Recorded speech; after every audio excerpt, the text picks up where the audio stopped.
ஆபிரகாமும் லோத்தும் இப்ப இருக்கிறாங்க.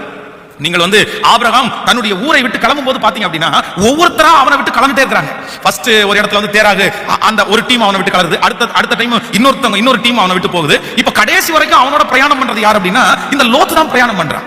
அப்போ ஆபிரகாம் என்ன நினைச்சிருப்பா அப்படின்னா, சரி இடையில வந்தவங்க நிறைய பேர் நம்மளை விட்டுட்டு போயிட்டாங்க, ஆனா இந்த லோத்து நம்மளை விட்டு கண்டிப்பா போக மாட்டான், அதனால அவனுக்கு நிறைய ஃப்ரீனஸ் எல்லாம் கொடுத்து வச்சிருந்தான். இப்ப திடீர்னு பார்த்தா லோத்துக்கும் ஆபிரகாமுக்கும் எந்த பிரச்சனையும் இல்ல, ஆனா லோத்துனுடைய மந்தை மேய்ப்பிற்கும் ஆபிரகாமுடைய மந்தை மேய்ப்பிற்கும் பயங்கரமான வாக்குவாதம் இப்ப பிரிகிற சூழ்நிலையில போயிட்டாங்க. இதுவரையிலும் பிரியாம இருக்கிறது இவர் ஒருத்தர் தான். இப்ப அவனும் பிரிஞ்சிட்டான். இப்ப அவன் போயிடறான். போனா அது வரைக்குமே ஆண்டவர் இப்படிப்பட்ட வாக்கு தத்தத்தை ஆபிரகாம்கிட்ட சொல்லவே இல்லை.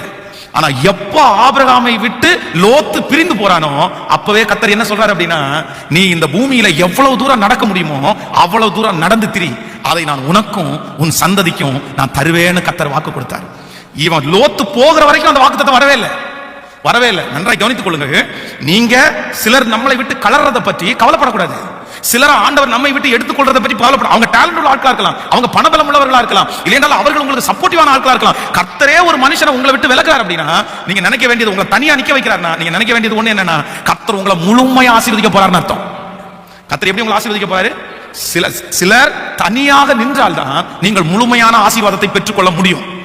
உங்களுடைய தரிசனம் முழுமையாக நிறைவேற வேண்டும் என்றால் நீங்கள் தனியாக நின்றால்தான் உங்கள் தரிசனம் முழுமையாக நிறைவேற்றப்படும். இல்ல அப்படின்னா அவங்க எனக்கு ஹெல்ப் பண்ணுவாங்க, அவங்க கூட இருக்கட்டும்னு நினைச்சீங்கன்னா உங்க தரிசனம் உங்களை கொண்டு கர்த்தர் வச்சிருக்கிறது முழுமையா என்ன பண்ணாதுன்னா பினிஷ் ஆகவே ஆகாது. இதுவரைக்கும் ஆபிரகாமுக்கு இப்படி வாக்குத்தத்தம் கிடைக்கல. அவன் வெளியே போனோன்னு கர்த்தர் சொல்றாரு, மொத்தமும் யாருக்கு தான்ப்பா, நீ எவ்வளவு தூரம் நடக்க முடியுமா நடந்தது எல்லாமே உனக்கு தான், எல்லாமே உனக்கு தான், நான் உனக்காக தான் வச்சிருந்தேன். சோ அவன் உள்ள இருந்தான். அவன் ஜெபத்துல குறைவு, விசுவாசத்துல குறைவு. நீ நேசிக்கிற அளவுக்கு என்ன அவன் நேசிக்கல, நீ விரும்புற அளவுக்கு நீ என்ன விரும்பல. இப்ப அவன் வெளியே போனதுக்கு அப்புறம் உன்னை மட்டும் நான் தனியா கான்சன்ட்ரேட் பண்ண விரும்புறேன். ஹல்லேலூயா. இந்த ஜெபத்துல இருக்கிறவங்களுக்கு கர்த்தர் தீர்க்க தரிசனமாய் சொல்லுகிறார், ஆண்டவர் இப்படிப்பட்ட ஒரு சூழ்நிலையில உங்களை அனுப்புகிறாரா? உங்களை எல்லாரும் உங்களை விட்டு பிரிந்து போகிற ஒரு சூழ்நிலை நீங்கள் தள்ளப்படுகிறீர்களா? நம்புகிறவர்கள் எல்லாம் உங்களை ஏமாற்றுகிறார்களா? நான் நம்புறேன் ஆண்டவர் உங்களை தனியா கர்த்தர் உங்களை ஆசீர்வதிக்கிறதுக்கு கர்த்தர் விரும்புகிறார். உங்களுக்குரியதை கர்த்தர் கொடுக்கிறதுக்காய் கர்த்தர் விரும்புகிறார். உங்களுக்குரிய முழுமையான ஆசீர்வாதத்தை நீங்கள் பெற்றுக்கொள்ள போகிறீர்கள். எத்தனை பேர் ஆமோதிக்கிறீங்க? உங்க ஆசீர்வாதத்தை அவங்க பிச்சு எடுக்கிறதுனால, அவங்க தூரத்துல கொண்டு போறதுனால ஆண்டவரால உங்களால முழுமையா ஆசீர்வதிக்கவே முடியல. அதனால நான் இந்த செய்தியை கொடுக்கறதுனால அவசரப்பட்டு உடனே சுற்றி இருக்கிறவங்க எல்லாம் கலட்டி விட்டுட்டு நீங்க வந்துருங்க அப்படின்னு சொல்லல.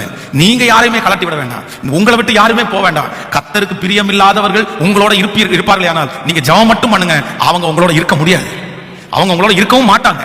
ஆமோதிக்கிறீங்களா இல்லையா? அவங்களே அவங்க உங்களை விட்டுட்டு சமாதானமா அவங்க வெளியே போயிடுவாங்க. நீங்க ஜெபம் மட்டும் பண்ணா போதும். சோ அப்படி உங்களை விட்டு போறவங்களுக்காக நீங்க என்ன படக்கூடாது அப்படின்னா வருத்தம் மட்டும் படக்கூடாது.